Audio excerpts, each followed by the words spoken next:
Or I think it's time for a show. Come on in here. Let's get my comments working and then we'll go wild. Come on, comments. You can do it. There we are. Do, do, do, do, do, do. Do, do, do, do. Do, do, do, do, do, do. Good morning, everybody, and welcome to the highlight of human civilization. Skull Coffee with Scott Adams. You never had a better time. But if you'd like to take this experience up to levels that nobody can even understand with their tiny, shiny human brains, all you need for that is a cup or mug or a glass of tanker, chalice, a stein, a canteen, jug, or flask, a vessel of any kind. Fill it with your favorite liquid. I like coffee. And join me now for the unparalleled pleasure, the dopamine end of the day, the thing that makes everything better. It's called the simultaneous sip, and it happens now.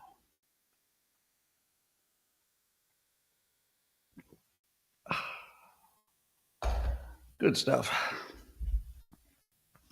Well, after the show will be a Spaces event hosted by Owen Gregorian. If you want to talk some more about whatever happened here, or I suppose anything else that's on your mind. So right after the show, look for Owen Gregorian and a Spaces event. That will be more fun. All right, Spaces is the audio-only service that's on X. Well, First Lady Melania Trump is announced she's going to be doing a Easter egg roll. You know, they always do that at the White House, an Easter egg roll. But I remember the days when I used to do Easter egg events when I was a kid, and it was always about the money. You know, if you found an egg of a certain type, you get a certain amount of money. It wasn't much. It was like 10 cents or 25 cents. But I think if I went to the White House egg roll, I would just like grab the eggs and run away, maybe resell them. How can they afford to have an egg roll? I don't know. Maybe Doge found enough money so they can afford eggs now.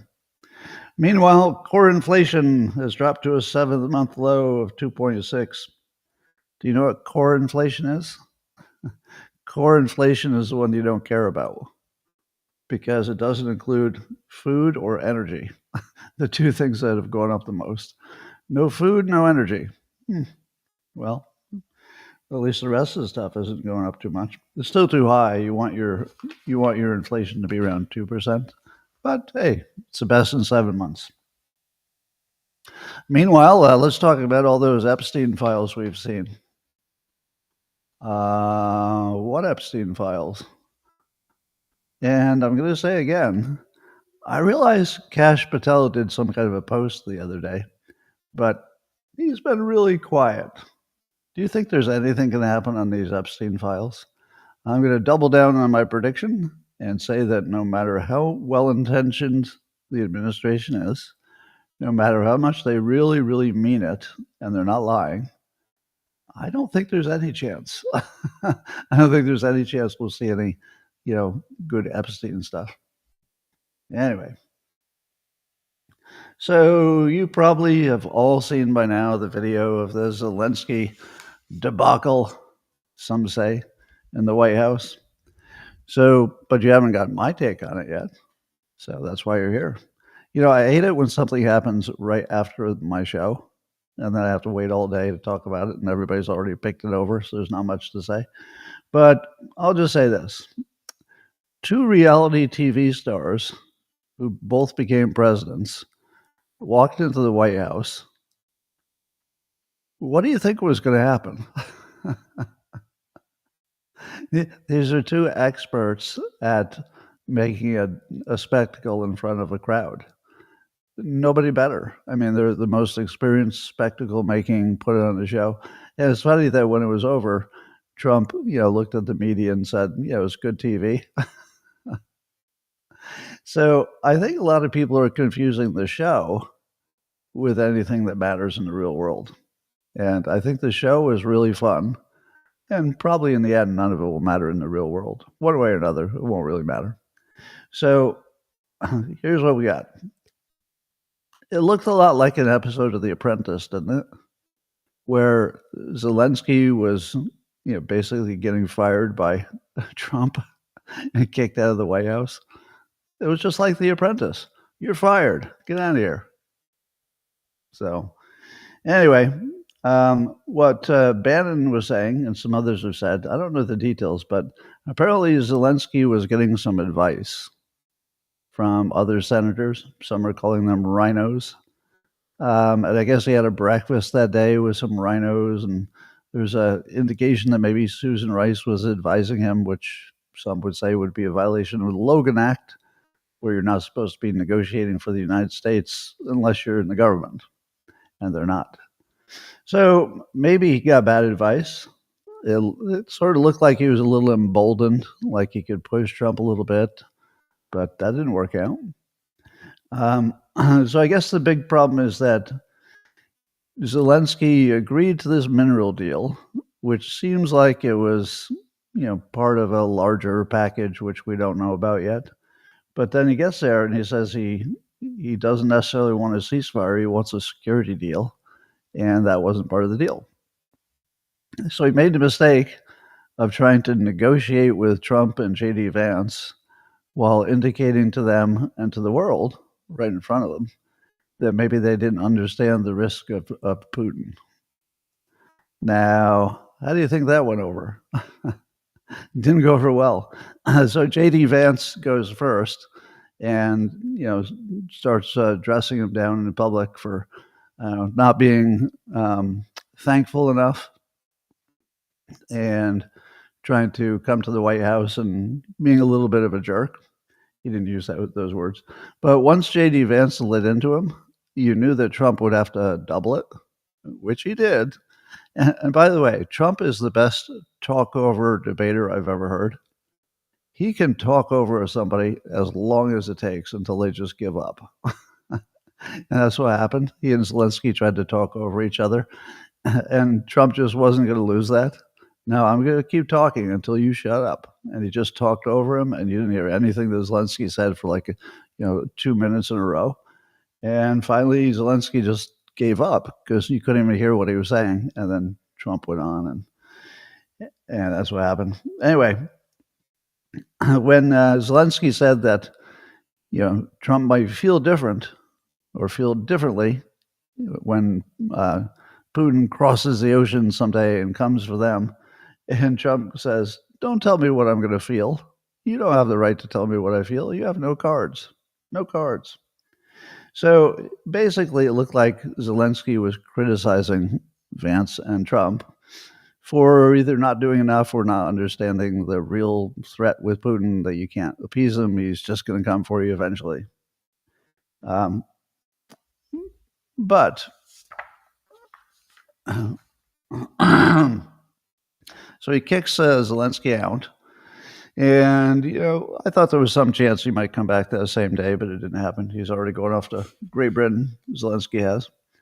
Now, I'm gonna judge this whole event on at least two dimensions. Dimension number one, entertainment. Oh my God, it was entertaining. It was wonderful.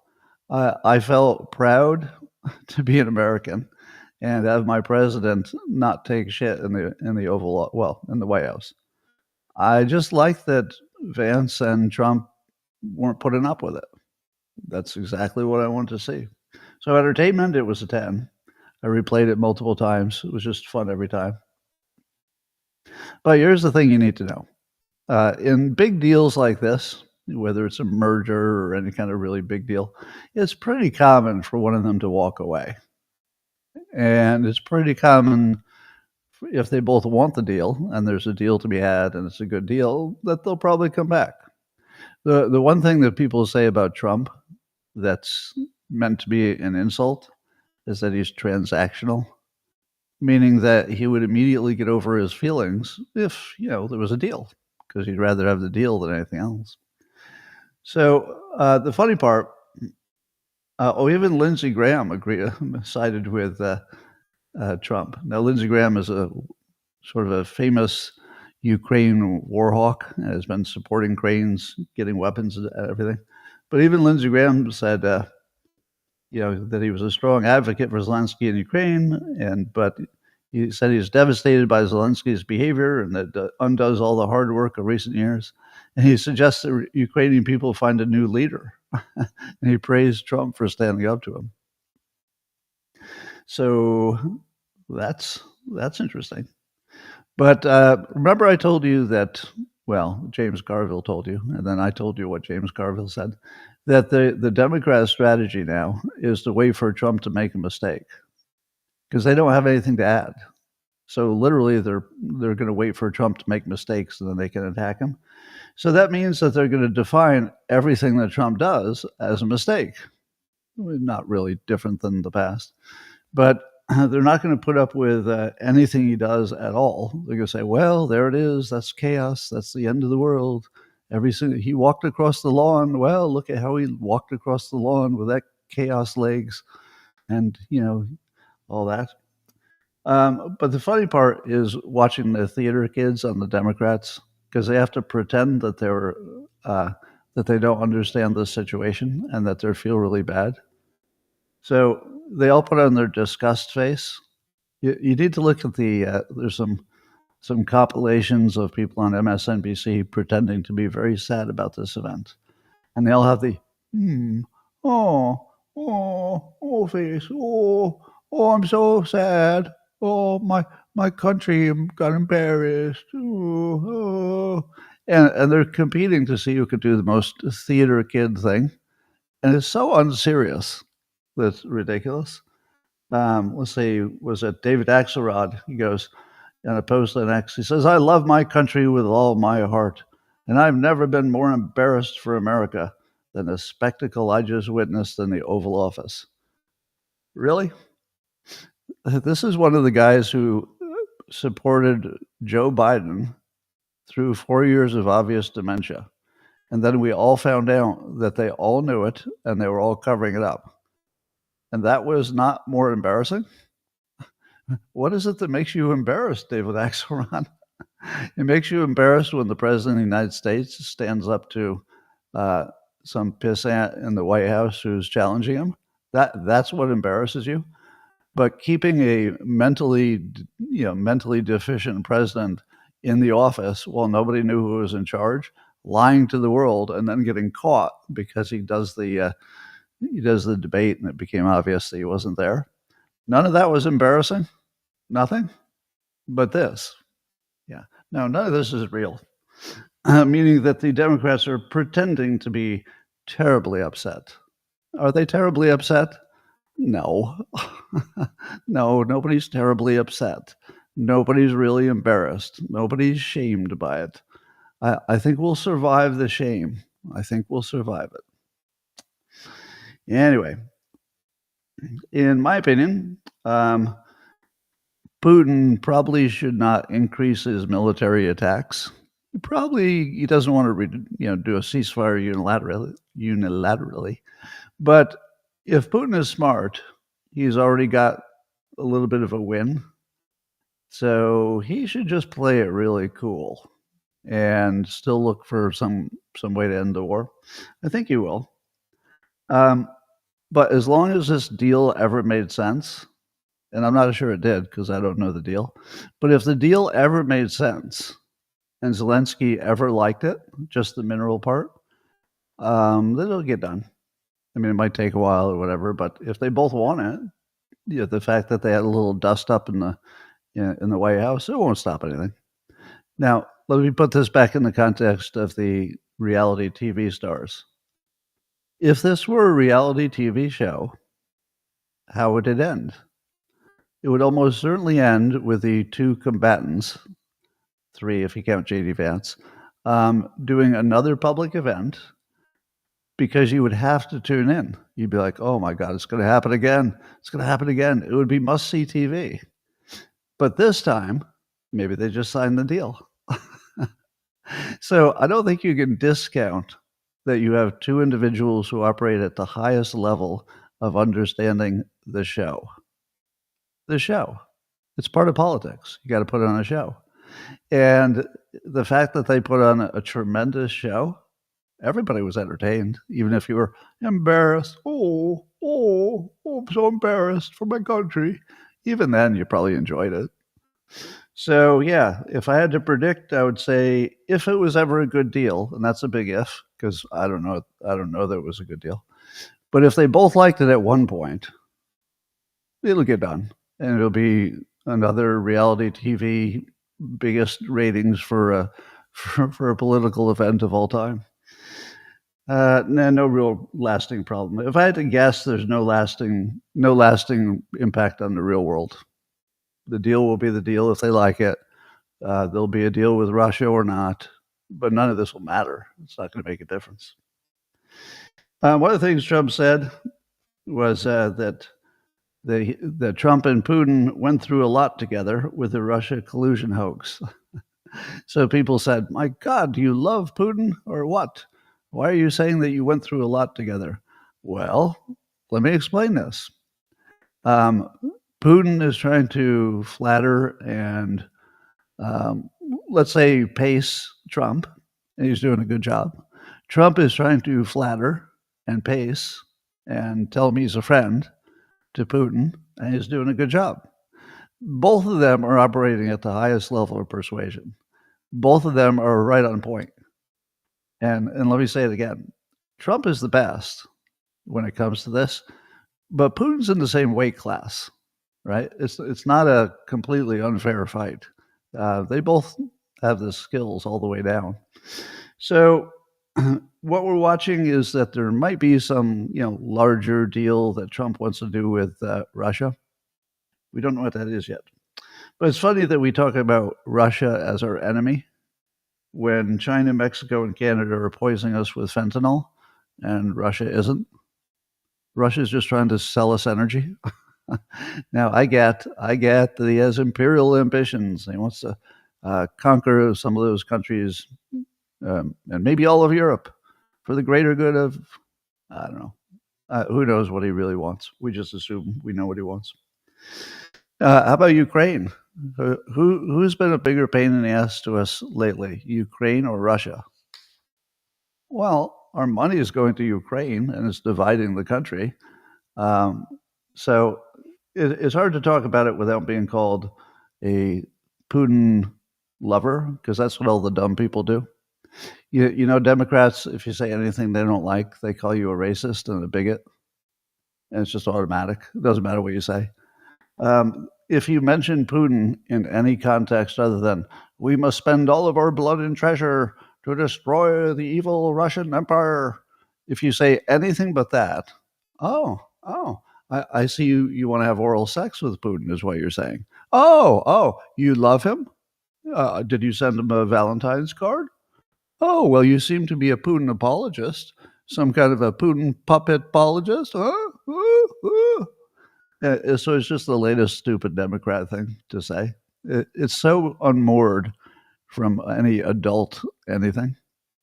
So Sean Davis say, wait till Democrats, wait till Democrats or other people too, I guess, wait till they find out who we partnered with in World War II. Stalin. So the dumb people, the people who I don't know, they just don't have good arguments. Their argument is that the only people we should be nice to are other democracies like Europe, and that if somebody's a dictator, we shouldn't be nice to them or work with them or do deals with them. But I live in the real world. Dictators exist. If they didn't exist, well, that would be great advice. But they exist, and they have access to huge amounts of energy, which matters, and they have lots of weapons, which matters. And sometimes we have, things we disagree with, and sometimes we agree. So if you can't work with dictators and democracies, you're just a crippled government. You would be a government that just can't do anything because there's so many dictators. If you only were nice to democracies, And by the way, the democracies we're talking about are the ones trying to censor Americans through the social media networks. I don't know that Trump has ever. I don't know that Putin has ever tried to censor me. What problems has Putin caused for me? but Europe has caused some really damn problems.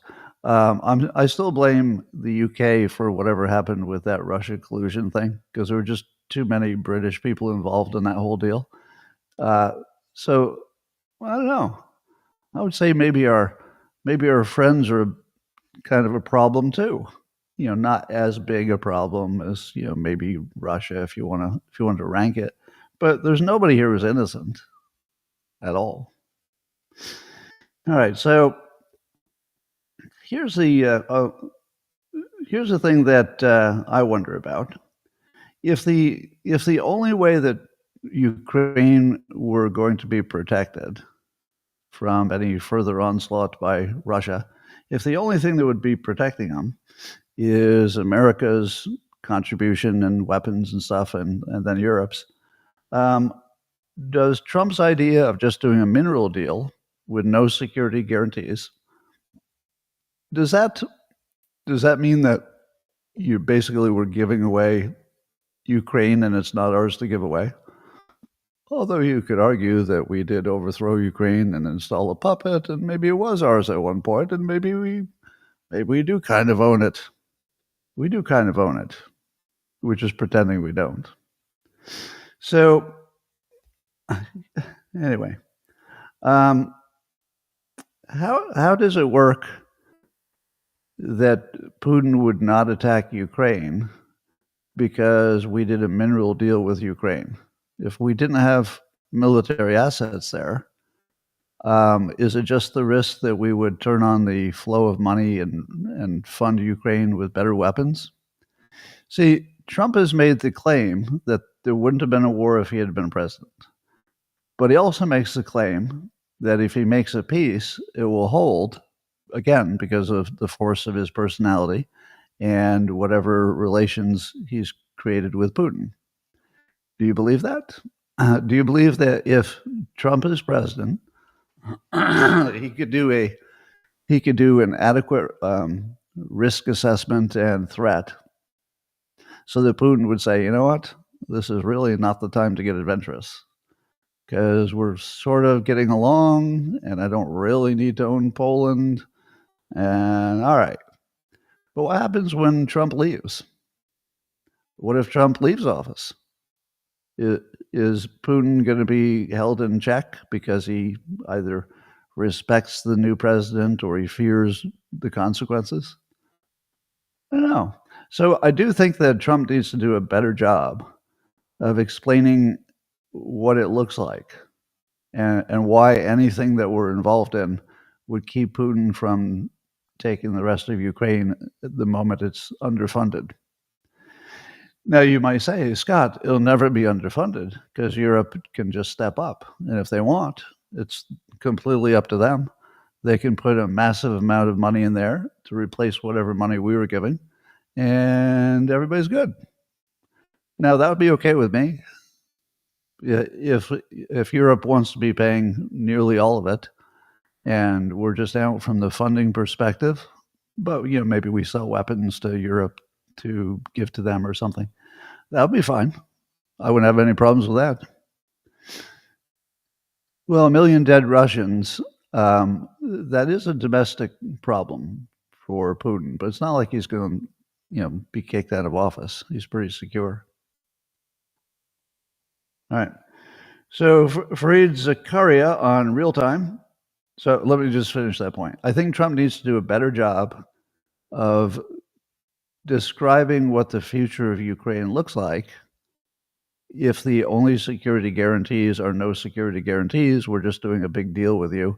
And so Russia wouldn't dare attack your country when we have major assets there. Is that the whole game? Or is there something we don't know about yet, but that part is the important part? Now, I told you before that the real secret of this negotiation is that it can't be just about Ukraine and Russia. It's got to be about a more comprehensive, how do we deal with Russia in the future, on all levels, militarily, energy-wise, economically. Are we increasing NATO or not? So that stuff hasn't been discussed yet. And I've heard people say, "Oh, Putin's the big winner," to which I say, "How do you know that? How do we know anything? We don't know what any kind of a deal would look like. Is Putin the big winner?" And then I say, if two countries are at war and they don't want to be at war, and the people who are paying for it don't want to be paying for it, and then somehow Trump can make all that stop, who's not better off? Isn't Ukraine better off not being in a war? Are we better off not paying? Isn't Putin better off, consolidating his gains? So a good agreement would be good for everybody relative to the alternatives, which are ugly. Here's what Fareed Zakaria said on Real Time last night. He basically jokingly said that Zelensky's mistake is that he should have gone in there and said, "Mr. President Trump," I'm paraphrasing, "you've been such a godsend to Ukraine. You're the greatest. We want to give you the highest Ukrainian civil award and maybe build a statue to you." I'm paraphrasing a little bit. But the idea was, Fareed said he didn't play to Trump's ego, and that's what went wrong. To which I say, what kind of an analysis is that? The deal was already done. All Zelensky had to do was sign it. That's it. He didn't need to do any flattering. There was no flattering requested, no flattering given, and they had a deal. So I would say that maybe he didn't have to offer anything because they already had a deal. So that's sort of a dumb analysis. Speaking of dumb analysis, the Wall Street Journal editorial board, I swear that their editorial board, it read like a high school essay. I just read it and I thought, what is wrong with you? So their headline for their editorial on this is, "Putin wins the Trump-Zelensky Oval Office spectacle." Is that really the way to frame this, that Putin won? Now, we know that Putin liked it, and the Russians thought it was great entertainment, but so did I. Why don't they say, and the MAGA people won because they really enjoyed it? So Putin enjoyed it, and we enjoyed it. What will be different? I can't think of anything. I don't think it'll really affect the real world. I don't think it'll change what would have been their funding, because Trump wanted to get into that anyway.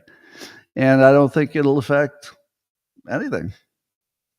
So, but they think somebody won. That's just the worst way to look at a three-way negotiation, four-way if you count Europe, and I guess you should. And they said that J.D. Vance started the public fight. Okay. How many times do I have to read some dumbass in the news not understanding who starts a fight? If I hear one more person tell me that Russia started the war in Ukraine without any reference to the things that happened before he crossed the border, as in, the NATO expansion and blah, blah, blah. If none of that's mentioned, you're not really a serious person. And the Wall Street Journal editorial does the same thing with J.D. Vance. Do you think J.D. Vance should just sat there and let that little punk in the White House while they're trying to help? Do you think they should let him lecture them on how they don't understand negotiations and they don't understand Putin and he's going to come for them over the ocean, and that this deal isn't really good and you haven't really done much for us, you've just weakened us? In effect. So who started the fight? I don't think J.D. Vance started the fight. I think he was quick. He was quick to enter it. But then once he entered it, Trump had to double it. So then Trump did his thing, because there's no way that Trump is going to let J.D. Vance be the baddest mofo in the room. That just isn't going to happen. So J.D. Vance goes in as a really bad mofo, like quite impressive, I must say, that he took him on directly. And even from a position of number three if you count Secretary of State. But he wasn't the one in power, but he just defended America, defended the White House, defended his president, defended everything. So that was quite baller. I have to say, I really that was a look from JD Vance that will probably go a long way to making him the top candidate after Trump. Like I said, there's no way in any world that Trump is going to let somebody else be the baddest mofo in the room. So he had to take it up a level, as he does, and it was brilliant. It was brilliant in the showman way, um, and that's all it was. It was just a show. All right, so and then also the whole Putin wins just ignores the fact that we have a much bigger set of interests with Russia, and until we know what that looks like, what kind of a deal we would have with Russia, until we know what that looks like, you can't really say anybody won because we don't know what that looks like. But did they imagine that Trump was just going to give Russia everything it wanted? Doesn't sound like Trump. Joy Behar accused Elon Musk of supporting apartheid when Musk grew up in South Africa. Now he did not. There's no evidence of that whatsoever. But here's what she said, Joy Behar on The View. The guy was not born in this country. Okay. Oh, oh, oh, oh, oh, oh my God. She abandons the most core Democrat principle that if you decide to live in this country, you call yourself an American, you act like an American, you're an American citizen, and you're doing more for America than just about any other citizen. And she has to start with, you're not an American or you're not born in this country. That's basically throwing away their most basic principle just to get a dig at Elon Musk. And then she goes on, so he has this mentality going on. Does he? Because she's reading his mind, right? He was pro-apartheid. Now, there's no evidence of that. As I understand it, he told her. And then after, then there was a break, and I guess she got her ass kicked by the management because there's no evidence that he's ever been pro-apartheid. And if you call somebody pro-apartheid like it's a fact, and you do it on television, in our current environment, that's a $25 million mistake. So they were probably 10 seconds away from losing $25 million to dumb old Joy Behar for just making shit up. Just making shit up. And then here's how she responded to it once she'd been corrected and they came back. I'm getting some flack because I said that Musk was pro-apartheid. I don't really know for sure if he was. Imagine saying that when you didn't know for sure. God.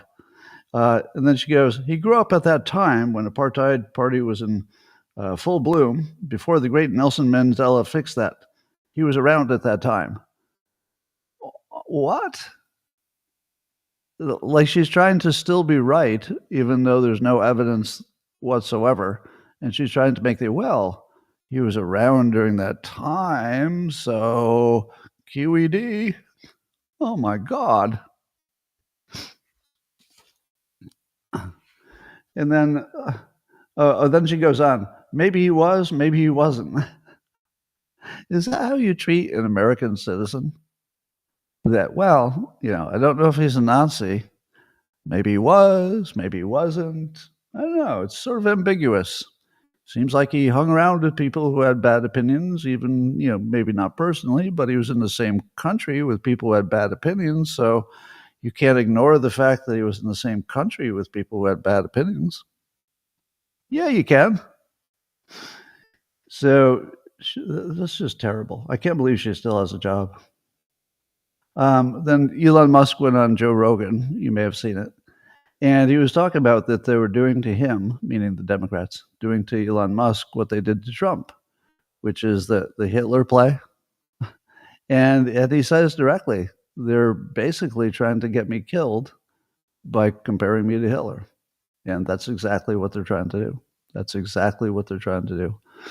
So unbelievable. We're so lucky that Musk is still willing to help the United States when the United States is acting like it doesn't deserve it.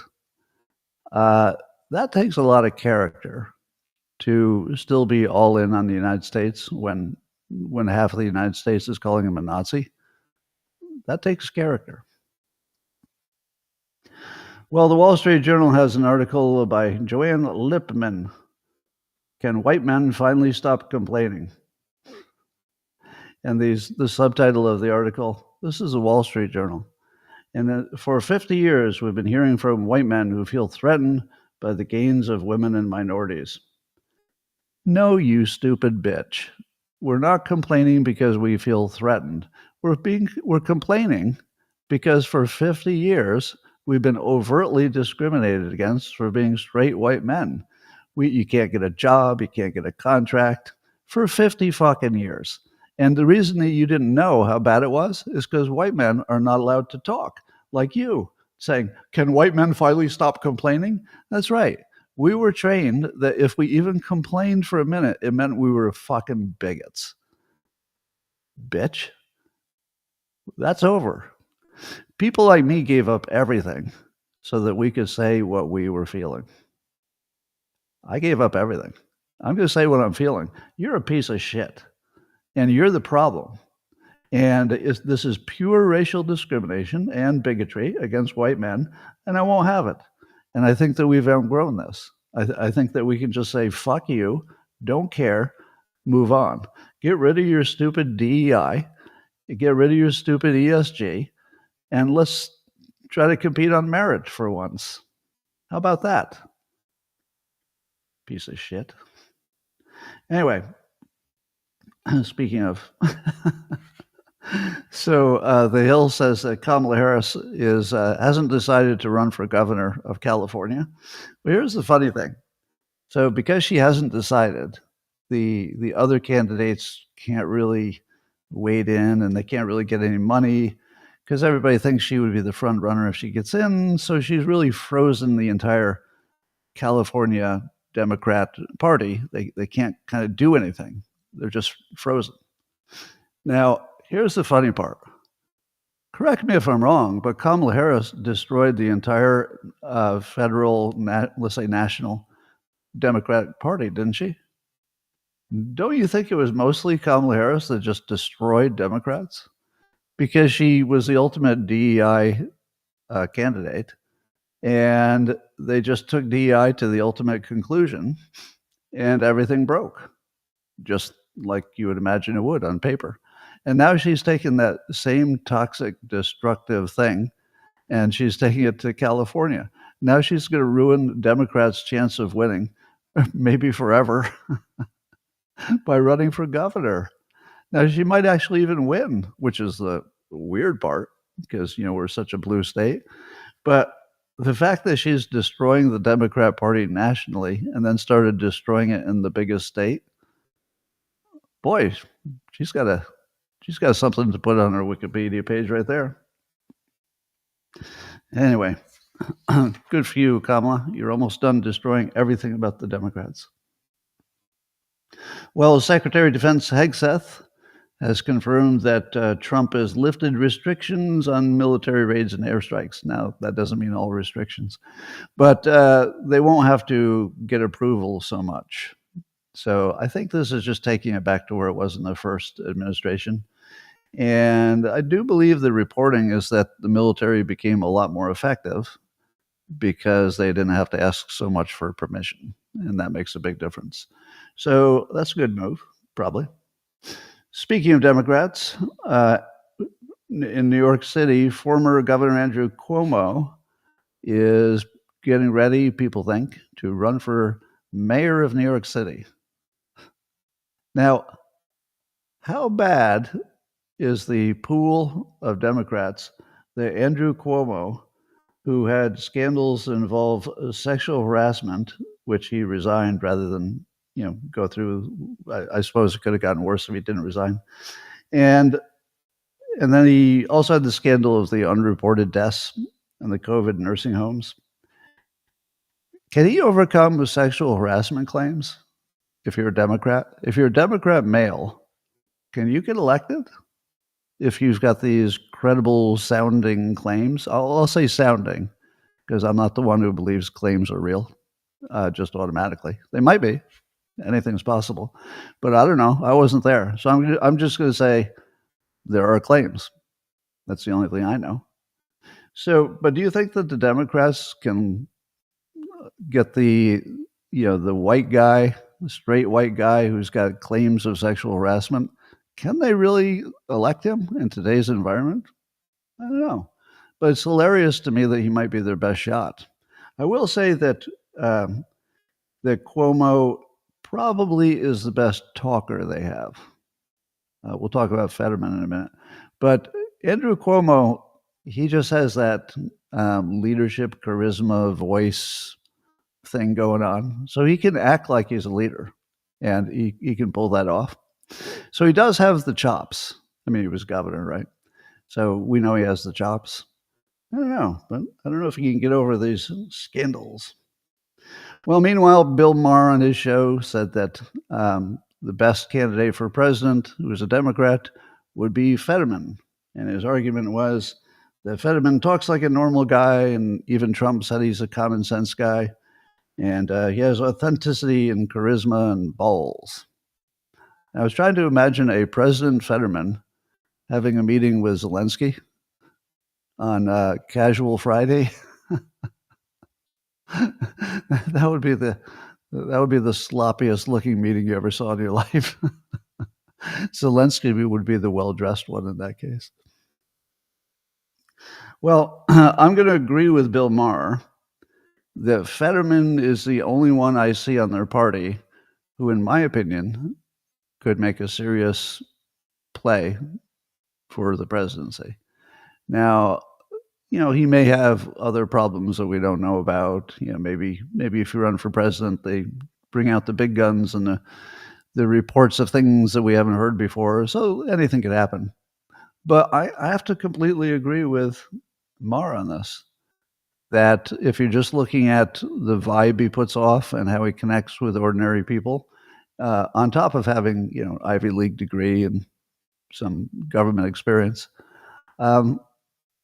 he would be one to beat. I think he would be one to beat. There's a public interest law firm, I didn't get the name of it, that's filing a civil rights complaint against New York and Wisconsin on behalf of contractors. So I guess if you're contracting with the government in those two places, New York and Wisconsin, if you don't hit the just right approval of diversity, so if your firm doesn't have just the ideal diversity, you can't get the job. And one of the contractors said this: multiple times a day, we lose orders because we're not a minority business. The source, who supplies contractors for the government infrastructure projects, requested anonymity because of fear of reprisals. So there's a white man who can't even talk in public with his own name. Can't even talk in public with his own name when he's complaining about being discriminated against. And the case for him being discriminated against is not even controversial. It's controversial, but it's not in question. There's nobody who says, "Oh, yes, you must be bad at what you do. You can get as many contracts as you want. Why are you white men complaining?"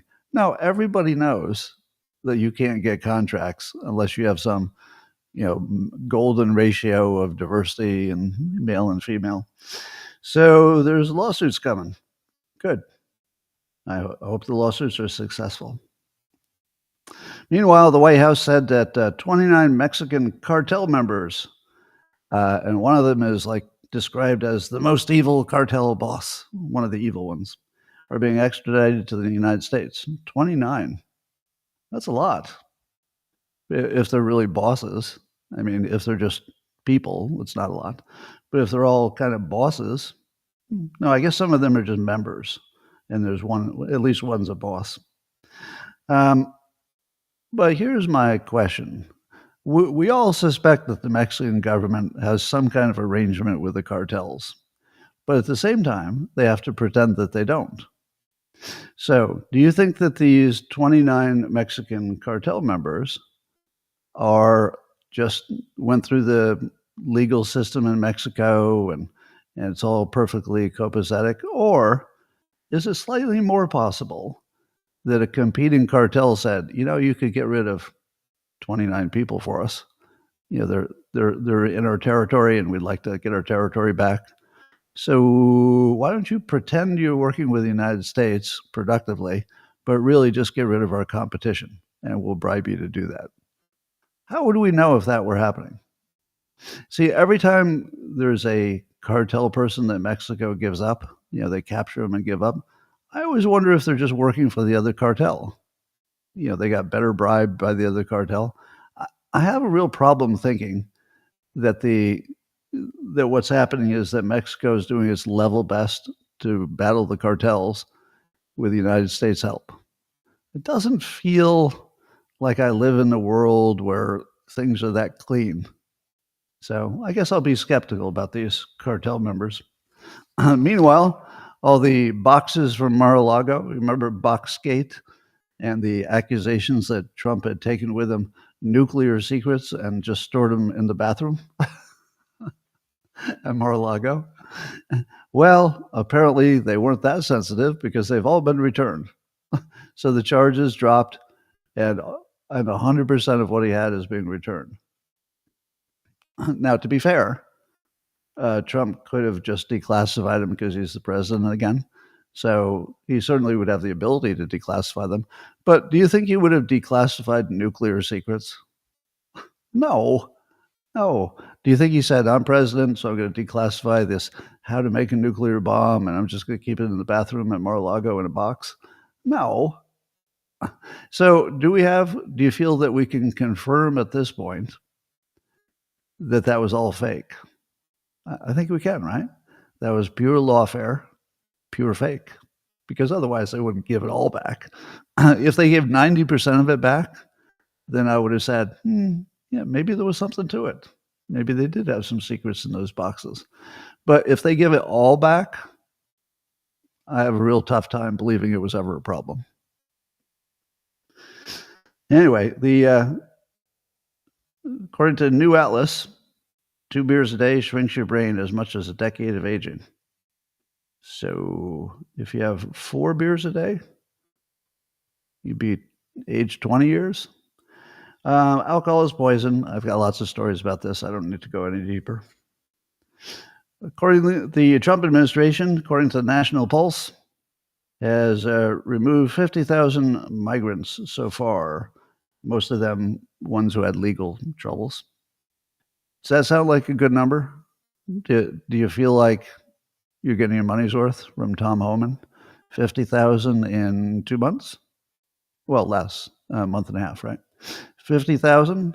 If they're the 50,000 worst, or they're among the worst, that's a really big deal.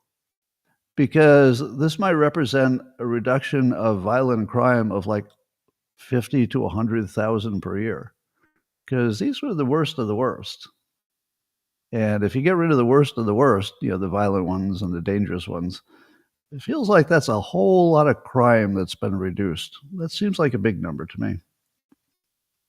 Do you remember the big hoax in Canada where there was some claim that there were over 200, I don't know what you call them in Canada, but is it First Nations? They have a different term for the indigenous population before the other Canadians moved in. So in America, it would be the Native Americans. I don't know what they call them in Canada. But anyway, the thought was that there was some kind of indigenous mass graves that would be suggesting that the Canadians of not too long ago were just murdering them and putting them in a mass grave. So there were big protests. It was a giant thing. There was a big story. And Trudeau put together this committee of experts to go look for any more because they thought, oh man, this might not even be alone. There might be other mass graves. And so they looked and they looked and they looked. Guess how many they found? Well, none. And they just disbanded the entire committee. The entire thing was a hoax. There was never any mass grave in that category. And even after looking for it really hard, didn't find any. So that's Canada's Find People hoax, basically. Apparently, according to a publication called The New Arab, the U.S. is going to pitch to a bunch of Arab real estate developers Trump's Gaza plan. So that's going to come up. So the U.S. will convene a summit with regional real estate developers. That seems like a productive thing. Now, you could disagree whether that should be developed or who should own it and all that, but I kind of like the fact that the conversation is about who's going to develop it, because that feels like, it's a little optimism, a little potential for the future. I don't know that it'll be optimized and then people will move back, but we'll see. But it's good that they're having that. Did you know, according to SciPost, Eric Nolan's writing, that AI can spot depression of old people through their driving habits? Don't all old people drive exactly the same? I don't know how you can tell which ones are depressed. But it is called First Nations. Yes, thank you. All right. So anyway, that's happening. And that's all I had today. So after the show, fairly soon now, Owen Gregorian will be hosting a Spaces event on X. And that will be for anybody who wants to talk about this stuff or more. I know you got lots more to say about Zelensky. By the way, how many ways are there to spell Zelensky? I've seen it with Zele, Zeli, and sometimes with one Y at the end and sometimes with two. And AI doesn't help me because it just goes back and forth. So I don't know what's going on with that. Anyway, so join Owen Gregorian and Spaces. You could just Google him and you'll find his account and you'll see. I also reposted the announcement, so you can find the link there. And thanks for joining, everybody. I'm going to say a few words to the locals people privately, but the rest of you, thanks for joining. And I'll see you tomorrow.